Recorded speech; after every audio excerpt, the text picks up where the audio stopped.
so much for joining us today and taking the time to speak with us. So before we sort of delve into things, would you mind just introducing yourself and sort of what brings you here today? Yes, of course, Louise. Thank you very much for inviting me here to have a chat with you.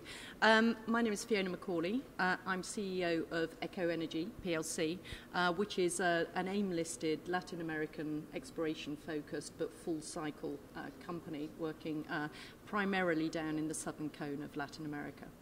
Oh, fantastic. Okay, so before we delve into sort of 2019 and what's coming next, 2018, it's nearly over, but what have you been up to?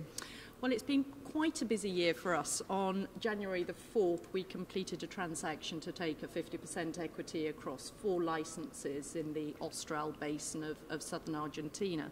Wow. And those licenses brought with them a combination of production, oil and gas, at around about just under 1,000 BOE a day equivalent, 2/3 gas, 1/3 oil. It brought with it a very comprehensive operational program through 2019, and we've been very focused on delivering that program to actually do what we said we would do and create that operational sequence, and also a very high impact frontier exploration piece to the business, which is where the focus is really going to be for us in 2019. So during the course of this year, having completed that transaction, we've completed a series of workovers on an existing field to determine additional gas resources to the edge of that field. We've drilled 4 exploration wells, and we have completed a pilot series of additional workovers again on one of the existing oil fields to boost production. We are just about to start our seismic acquisition program. So if we talk about 2019, that's going to be the focus of the operations for us during that year. Oh, well, it sounds like you've been up to been a busy year, hasn't it? It's been a really busy year. You know, that's really having built the team from scratch. So the company was founded in March of 2017 using a platform of an existing AIM-listed company. And the whole purpose there was to develop this portfolio in Latin America. So, yeah, it's been very busy. Well, I mean, that's wonderful, and long may it continue. And talking about 2019, what is coming up? Well, over the next 4 weeks, we have quite a busy time. We have 2 stimulation programs to be completed on 2 wells that were drilled earlier this year. We've really been going for one of the less known unconventional reservoirs as a primary target for our exploration focus. And this is a volcaniclastic rock.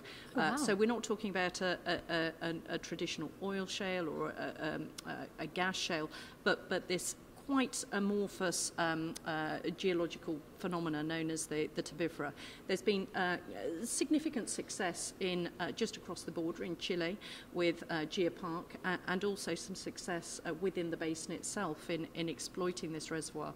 Now this is quite a strange reservoir. It's quite enigmatic in terms of its evaluation, and so ultimately really these rocks need to be fracked or mechanically stimulated to actually enable us to determine what their capacity is. We had some very exciting results whilst we were drilling, and now it's really understanding whether these are going to be able to deliver for us in the way that we would hope. So that's really going to be in the period between now and early in 2019. And alongside that, in the exploration acreage, we've got 1,200 kilometres of 3D seismic that we're about to commence shooting. And of course, following that, processing and coming up with well locations for the back end of next year. So busy times ahead. Wow, all before really Christmas. Yeah. If only that was a stop time for us, it would be nice. This time last year, we were in the middle of the reverse takeover. So all Christmas leave was cancelled last year, and I've had a lot of members of staff saying, "Are we going to get any time off this year?" But sadly, it doesn't look that way. But it's moving so quickly, and there's so much development. I mean, it's when you sort of weighing it up, like the outcome of it has just been so positive, and you can understand why you go, well, let's keep that positivity going. Absolutely, you know, it really is in a retail focused stock. Delivering news flow is very, very important, and so what we've tried to do is to ensure that we have a positive momentum of news flow. Now, sometimes that can be good, sometimes that can be bad, But the reality of the situation is that we promised this operational throughput during the course of the year, and we really have delivered on that. Yeah, and hopefully you will going into next year as well. Okay, so maybe just on more of a personal sort of note and talking about achievements within the organisation, but actually for you, what has been your sort of proudest moment so far or achievement so far? Well, again, it comes back to the operational side. You know, we set out with a goal plan to deliver a series of operational activities during the course of this year. And going from a standing start to pulling that team together and to being able to manage that process, really pulling that team together and delivering on what we said we would do has been, for me, the proudest achievement of the year. Oh, wonderful. Okay, so you have been shortlisted as one of our executives of the year, and will be speaking on the Women's Energy Council panel at the Assembly. So, what has been your experience around sort of being a female leader within the industry? I wish I could say that there was something specific about being a female leader. It's quite difficult for me. I don't actually consider myself as a leader in that respect at all. For me, I like to get on with my day job. Yep. And I think bringing people along with you on that day job is all about leading. So it's about encouragement, it's about bringing people along beside you, it's about ensuring that everybody is driving towards what is best for the team as a whole.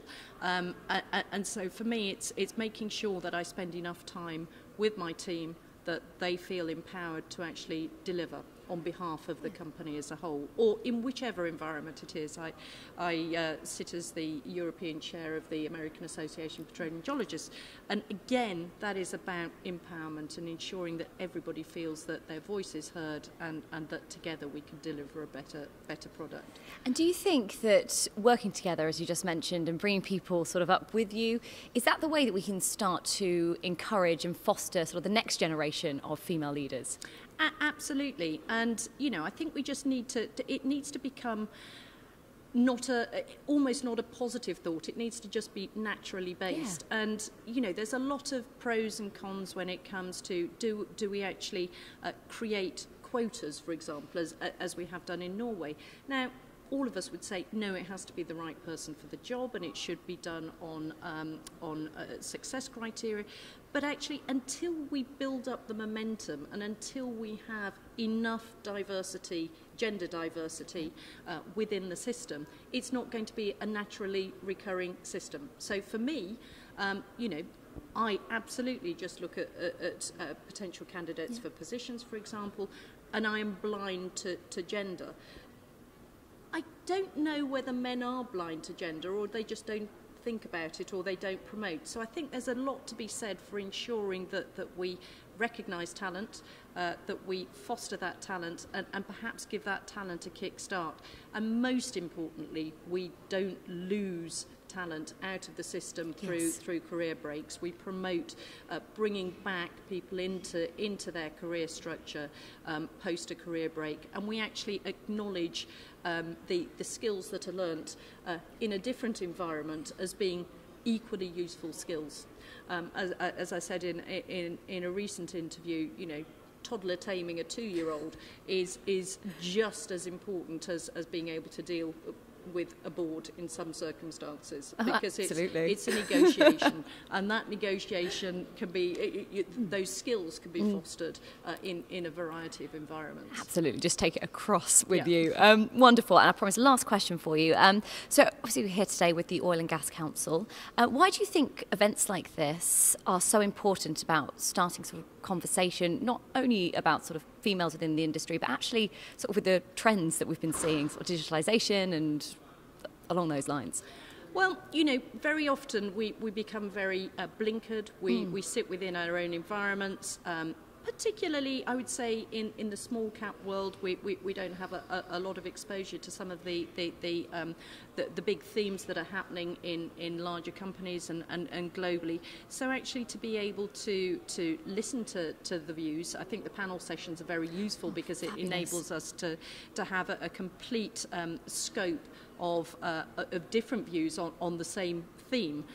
So for me, I think panel sessions, I find a lot more beneficial to really understanding which direction we're going in, rather than perhaps just the delivery of individual addresses. I think that's very useful in a technical environment, and in a lot of technical conferences, you know, you're very specifically focused on the rocks, for example.